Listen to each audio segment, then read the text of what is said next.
Nanindigan ng Malacanang sa pamamagitan ni Palace Press Officer Claire Castro na dapat ay manatiling inosente si dating House Speaker Martin Romualdez hanggang hindi napapatunayan ang anumang paratang laban sa kanya kaugnay sa issue ng flood control funds. Sa pahayag ni Castro, binigyang din niyang hindi sapat ang mga talumpati o paratang upang agad na mapanagot ang isang opisyal. Dagdag pa ni Castro, tanging sapat at matibay na ebidensya ang magtatakda kung sino ang tunay na may pananagutan sa umano'y irregularidad.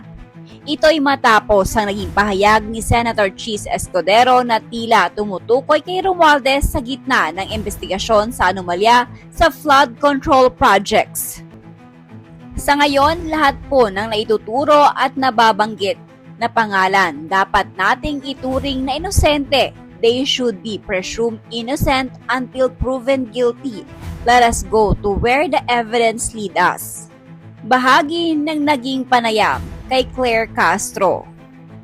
Samantala, nagpasalamat naman ang kampo ng dating speaker sa naging pahayag ng palasyo. Iginiit nila na matagal nang handa si Romualdez na makipagtulungan sa anumang investigasyon upang malinawan ang issue.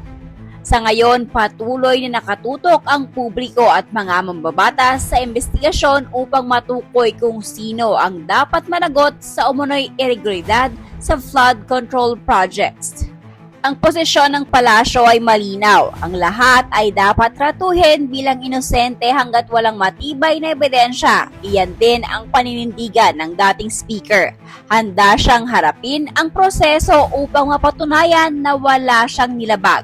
Ito ang pahayag ng tagapagsalita ni Romualdez.